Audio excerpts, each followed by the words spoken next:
बिस्मिल्लाहिर्रहमानिर्रहीम। अस्सलाम वालेकुम नाज़रीन, मैं हूँ साकिब बशीर। नाज़रीन, आज सुप्रीम कोर्ट से एक बड़ा फ़ैसला आया है। पंजाब में इलेक्शन ट्रिब्यूनल्स तैनाती का ये मामला था।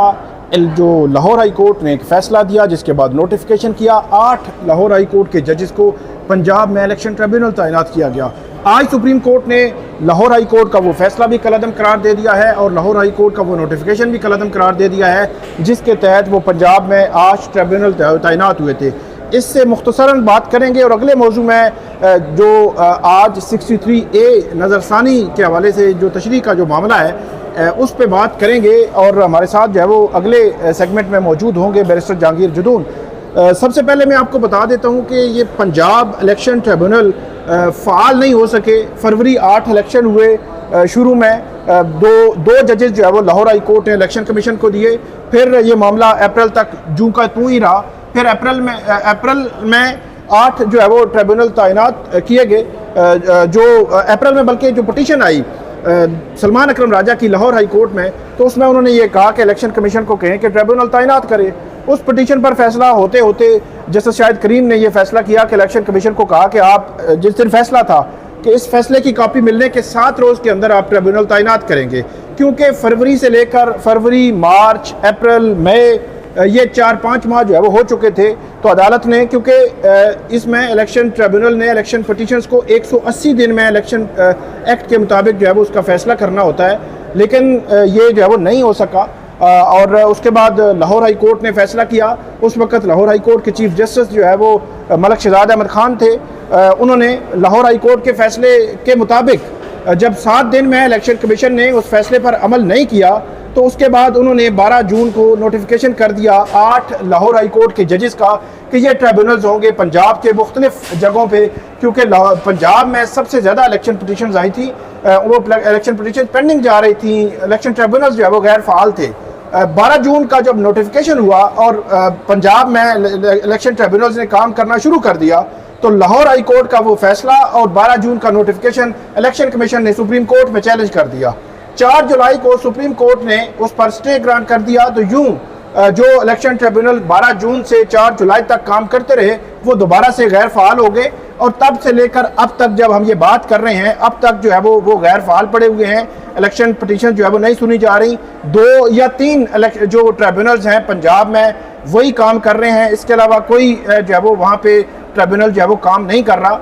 तो इस तनाजुर में सुप्रीम कोर्ट में ये मामला जब आया, तो सुप्रीम कोर्ट को यह भी बताया गया कि लाहौर हाई कोर्ट के फैसले पर अमल नहीं किया गया इलेक्शन कमीशन की जानिब से। तो जस्टिस जमाल खान मंदोखेल ने ये उसमें ऑब्जर्वेशन दी कि लाहौर हाई कोर्ट के पास ये ऑप्शन था कि वो उसमें कंटेम्प्ट में बुला लेते इलेक्शन कमीशन को, लेकिन जो नोटिफिकेशन जारी करने का इख्तियार नहीं था लाहौर हाई कोर्ट के पास।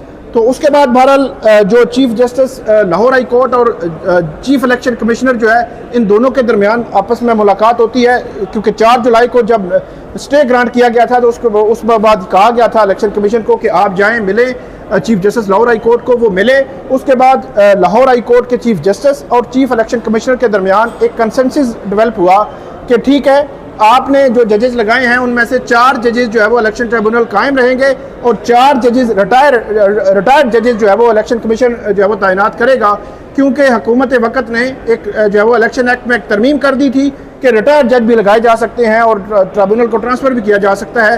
तो उसके बाद अब कंसेंसस ये हुआ कि 4 रिटायर्ड जज जो है वो इलेक्शन कमीशन लगाएगा और 4 लाहौर हाई कोर्ट के जजेस होंगे। तो उसके बाद अब सुप्रीम कोर्ट के चीफ जस्टिस काजी फाजिसा की सरबराही में बेंच ने जो फैसला सुनाया है, लाहौर हाई कोर्ट का वो फैसला और 12 जून का नोटिफिकेशन कलअदम हुआ है और उसी कंसेंसस के तहत जो है वो अब इलेक्शन ट्रिब्यूनल्स काम करेंगे।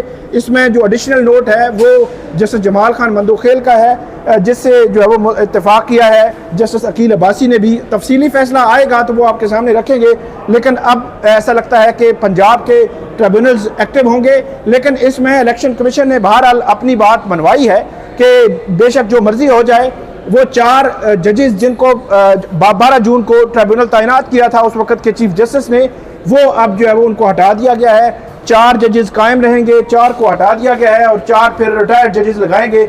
इसी तरह इस्लामाबाद का भी मामला है, वो भी पेंडिंग चला आ रहा है, उसमें भी चीज़ें आगे नहीं बढ़ रही और अभी इलेक्शन कमीशन में है। लाहौर इस्लामाबाद हाई कोर्ट ने मामला इलेक्शन कमीशन को भेजा, फिर इलेक्शन कमीशन जो इंट्रा कोर्ट अपील दायर हुई है सिंगल बेंच के फैसले के खिलाफ। इस्लामाबाद के ट्रिब्यूनल्स का भी क्या मुस्तकबिल है अभी तक कुछ पता नहीं। वहाँ पे भी तकरीबन 12 या 14 जुलाई से जो है वो स्टे चल रहा है। 14 जुलाई, 14 अगस्त, 14 सितंबर और आज है 30 सितंबर, मतलब 2.5 माह हो गए हैं इस्लामाबाद के ट्रिब्यूनल को भी काम करने नहीं दिया जा रहा। इससे कबल भी तकरीबन जुलाई के महीने में तकरीबन 10-12 दिन जो है वो स्टे ख़त्म हुआ था। उससे कबल भी इलेक्शन कमीशन ने 10 जून को जो इस्लामाबाद का जो ट्रिब्यूनल था जैसे तारिक महमूद जहांगीरी का, उसको कलअदम कर दिया था, उसको ट्रांसफ़र कर दिया था। और उसके बाद इस्लामाबाद हाई कोर्ट में मामला आया तो ये चल एक कानूनी जंग चल रही है। लेकिन इलेक्शन मैटर्स जो है वो इस्लामाबाद की बात करें या पंजाब की बात करें वो पेंडिंग पड़े हुए हैं, उनका कोई मुस्तकबिल जो है वो नज़र नहीं आता। तो फरवरी से लेकर आज तक 180 दिन में जो फैसले होने थे वो 180 दिन भी गुजर चुके और अभी तक जो है वो कुछ नहीं हो सका। अब हम आगे बढ़ते हैं 63A नज़रसानी की जो नज़रसानी है। बुनियादी तौर पर ये मामला शुरू हुआ था फरवरी 2022 में। उस वक़्त की जो इमरान खान की PTI हुकूमत थी, उस वक़्त के सदर ने 63A की तशरीह के लिए मामला जो है वो एक सदारती रेफरेंस भेजा था सुप्रीम कोर्ट ऑफ पाकिस्तान को, और सुप्रीम कोर्ट को भेजकर उन्होंने कहा था कि इसकी तशरीह करें। जिस तशरीह के बाद कुछ मामला कुछ यूँ हुआ कि उस वक़्त मई 2022 में चीफ जस्टिस उमर बंदयाल थे, जस्टिस मुनीब अख्तर थे, इजाजुल एहसन, जस्टिस जमाल खान मंदोखेल और जस्टिस मजहर आलम मियां खेल, 5 जजेस थे। इन्होंने 3-2 से फैसला दिया कि वोट काउंट नहीं होगा। असल में 63A में ये लिखा हुआ है कि ये जो मामला है 63A का कि अगर पार्टी पॉलिसी से हटकर अगर आप वोट देंगे तो आप नाअहल हो जाएंगे। तो सुप्रीम कोर्ट ने ये तशरीह की थी कि आप नाअहली के साथ साथ वो वोट भी काउंट नहीं होगा। और अब जो है वो उसके खिलाफ नज़रसानी आई है। नज़रसानी में चीफ जस्टिस काजी फायजीसा हैं, जस्टिस जमाल खान मंदोखेल हैं, जस्टिस अमीनुद्दीन खान हैं, जस्टिस मुनीब हैं और जस्टिस मजहर आलम मियां खेल हैं। 5 जजेस हैं नज़रसानी में और जिन्होंने आज जो है वो समाअत करनी है। 11:30 बजे ये समाअत होनी है। बैरिस्टर जहांगीर जदून साहब जो है वो हमारे साथ मौजूद हैं, साबिक एडवोकेट जनरल इस्लामाबाद हैं और बड़े मुतहरिक हैं, सुप्रीम कोर्ट के वकील हैं। ये बताएंगे हमें कि आज 30 सितंबर को ये जो है वो 63A की तशरीह के हवाले से नज़रसानी की जो दरख्वास्त है उस पर समाअत करने जा रहा है बेंच। और हुकूमत वक़्त की ये पोजीशन है कि हुकूमत आज के फैसले या आज की प्रोसीडिंग का बेताबी से जो है वो कर रही है, इंतज़ार कर रही है कि कब इसका फैसला आए, कब हार्स ट्रेडिंग का रास्ता खुले, कब जो है वो मामलात खुले ताकि वो तरमीम कर सके, आइनी तरमीम कर सकें। तो पूछते हैं जहांगीर जदून साहब से। जहांगीर जदून साहब, क्या आपका मौक़िफ़ है? क्या इससे आपको नहीं लगता कि हार्स ट्रेडिंग का रास्ता खुलेगा? और ख़ास तौर पर ये टाइमिंग जो है इस पर आप क्या कहेंगे? मुझे इसके देखें सबसे ज़्यादा जो मैं कोई ऑब्जेक्शन ले सकता हूँ तो वो इसकी टाइमिंग पे है। उसकी वजह है कि अगर जिस वक्त ये इस पर इन्होंने फ़ैसला दिया सुप्रीम कोर्ट ने, तो मैं इससे मुतफ़िक नहीं था कि 63A जो है कैटेगोरिकली बहुत क्लियर है कि अगर एक बंदा देखें ना पार्लियामेंट्री पार्टी का मेंबर है तो उसके लिए कंडीशन है कि या वो पार्टी से रिज़ाइन करे या दूसरी पार्टी को ज्वाइन करे तो वो डिफेक्शन में आता है, या वो वोट करे या अब्सटेन करे। मिसाल के तौर पर कहते हैं जी वोट काउंट नहीं होगा, लेकिन एक वो बंदा वोट अब्सटेन करता है, वो देता ही नहीं है, तो फिर भी वो डिफेक्शन में आता है। क्योंकि अगर उसने पार्लियामेंट्री पार्टी के हेड ने उसको एक डायरेक्शन दी हुई है कि कोई प्राइम मिनिस्टर का इलेक्शन है, चीफ मिनिस्टर का इलेक्शन है, वोट ऑफ नो कॉन्फिडेंस है या वोट ऑफ कॉन्फिडेंस है, तो इन चारों सूरतों में या आनी तरमीम है या मनी बिल है, छः सूरतें हैं इसमें। तो अगर वोट देता है या अब्सटेन करता है against the will of the party head तो वो डिस्क्वालीफाई होगा। ठीक है, इसमें इबाम नहीं था हो सकती, लेकिन इन्होंने एक इंटरप्रिटेशन कर दी। लेकिन उसमें मेरा मतलब ये कि इस टाइमिंग को अगर आप देखें तो ये स्पेसिफिकली टाइमिंग इसलिए दी गई कि हो सकता है कोई ये कहते हैं कि मज़ीद जो है डिफेक्शन हो जाए। उसमें देखें ना, मैं आपको एक मिसाल देता हूँ। 63A मौजूद था, उसके अंदर सुप्रीम कोर्ट की उसको रूलिंग नहीं आई हुई थी। तो आपने देखा सैनेट के अंदर सादक संजरानी के जब इलेक्शन हुए हैं तो एक तरफ 34 मेंबर थे और दूसरी तरफ 65 मेंबर अंदर जाके वोट अगेंस्ट द पार्टी जो है डायरेक्शन दे के आए। आज दिन तक किसी पार्टी के हेड ने किसी सेंटर को अभी तक न शो काज किया है न उसको डिस्क्वालीफाई। तो जो लोग वोट मैनेज करते हैं बकौल पार्टी हेड के और अब भी वो कर रहे हैं, तो वो किसी भी तरह मैनेज कर सकते हैं। तो इसकी टाइमिंग जो है मेरे ख्याल में ठीक नहीं है। उसकी मतलब है कि इंप्रेशन या प्रिजम्पशन ये जा रही है कि अगर ये फैसला आज रिवर्स हो जाता है तो फिर मजीद जो है वो हॉर्स ट्रेडिंग को तकवीज़ मिले, क्योंकि वोट जब कास्ट हो गया बंदा तो बेनिफिशरी हो गया ना, फिर बाद में कि इसको डिफेक्शन इसको शो काज करें। तो इसके लिए पार्लियामेंट को एक ऐसा हल निकालना चाहिए कि जो बंदा अगर पार्लियामेंटरी पार्टी के खिलाफ जाता है तो आइन के अंदर तरमीम होनी चाहिए कि उसका वोट नहीं काउंट हो जाएगा। ये कॉन्स्टिट्यूशनल अमेंडमेंट चाहिए इसके अंदर। तो और इसमें क्या आप ये समझते हैं कि क्योंकि पिछले 2 हफ्ते से ये एक बहस चल रही थी, बल्कि बिलावल भुट्टो जरदारी साहब ने 4-5 दफ़ा मुख्तलिफ प्रेस कॉन्फ्रेंसेज में ये बात की कि 63A जो है उसमें हम तरमीम करेंगे और सुप्रीम कोर्ट भी उसको देखे, और इस तरह की बात जो है वो बार बार हो रही थी, और ऐसे लग रहा था कि जैसे प्लान बी के तौर पर जो है वो इसको इस्तेमाल किया जा सकता है। इस दौरान क्या सुप्रीम कोर्ट को बजाय इसके कि ये फरवरी से पहले कर लिया जाता, सितंबर या पिछले साल दिसंबर में कर लिया जाता, इवन मार्च अप्रैल में भी कर लिया जाता, इस केस को इसी तरह सुन लिया जाता और उसका फैसला कर दिया जाता, फिर तो मेरे ख्याल में किसी को कोई एतराज़ ही नहीं था, क्योंकि ये एक तासुर था है कि री राइटिंग ऑफ कॉन्स्टिट्यूशन नहीं हो सकती, बड़ा क्लैरिटी थी 63A में। लेकिन आज 30 सितंबर को करना, जबकि इसी पहले हफ्ते में हुकूमत ने ये कह रखा है कि वो इजलास बुलाएंगे, तो आज के दिन करना, क्या सुप्रीम कोर्ट को इस मामले में फिर पढ़ना चाहिए था, जिसे तासुर जा रहा है कि सुप्रीम कोर्ट शायद जो है वो उस मामले में पढ़ रही है? ये बिल्कुल बात आपकी मैं 100% एग्री करता हूँ कि ये इसको बहुत पहले हो जाना चाहिए, 10 महीने पहले हो जाना चाहिए।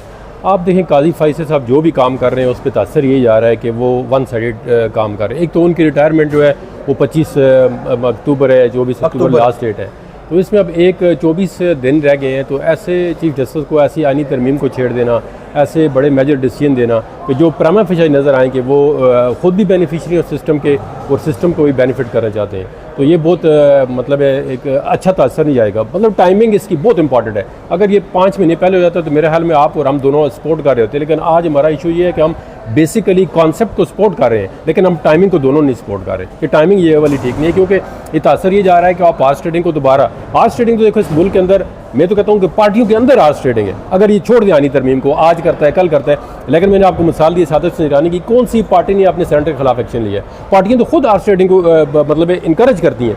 आप देखें ना, अब जो पार्टियां बेनिफिशियरी होंगी वो कहेंगी, उस वक्त उन्होंने कहा था जी ठीक है कि इससे क्या होता है, अंदर 34 वोट है, अंदर जाकर उन्होंने 65 बना दिए, और जो बनाने वाले थे वो आपको पता है आज भी वही बनाने वाले हैं। सिस्टम जो है ना उसी तरह चल रहा है, लेकिन उसके बेनिफिशियरी जो है ना, मेरे ख्याल में भी बेनिफिशियरी पॉलिटिकल पार्टीज नहीं है, बेनिफिशियरी सिस्टम के वही लोग हैं जो इसको चला रहे हैं। क्योंकि देखो ना, उन्होंने इतना इंक्रोच कर लिया है सिस्टम को कि अब आप नहीं कह सकते कि पॉलिटिकल बेनिफिशियरी नहीं है, क्योंकि पॉलिटिकल पार्टी की तो साख ही खत्म हो जाती है। जो पॉलिटिकल पार्टी जो है सिस्टम के साथ चलती है, लोगों के अंदर उसकी साख जो है ना वो ज़ीरो हो जाएगी, सिस्टम चला लेंगे। अच्छा ये बताएं कि जो पहले ड्राफ्ट आया था उस ड्राफ्ट में एक ये भी था कि जो आईनी अदालत बननी है उसमें जो चीफ जस्टिस है वो उसकी एज 68 होगी, तो इससे एक तासुर गया कि शायद 68 में मुमकिन तौर पर, अभी तक उनका डिसीजन सामने नहीं आया, गवर्नमेंट की साइड की भी बात कर रहा हूँ। चीफ जस्टिस तो कहते हैं कि मैंने कोई जब एक्सटेंशन कोई ऐसी चीज़ नहीं करनी, लेकिन गवर्नमेंट साइड पे कि मुमकिन तौर पर वो चीफ जस्टिस काजी फाइज़ साहब को भी आईनी तरमीम का हेड जो है वो लगा सकते हैं। तो इस सिचुएशन में 25 दिन रिटायरमेंट से पहले चीफ जस्टिस को खुद ऐड करना चाहिए, क्योंकि इसमें कन्फ्लिक्ट ऑफ इंटरेस्ट का भी तासुर एक जा रहा है कि अगर फ़र्ज़ करें आज 63 मंजूर होती है, फिर फ़र्ज़ करें कि तरमीम भी हो जाती हैं, 68 ईयर्स की एज रिटायरमेंट की तरमीम भी हो जाती है, और 25 के बाद वो लग भी जाते हैं, ये तो बहुत बड़ा कन्फ्लिक्ट ऑफ इंटरेस्ट होगा। तो आप इसको कैसे देखते हैं?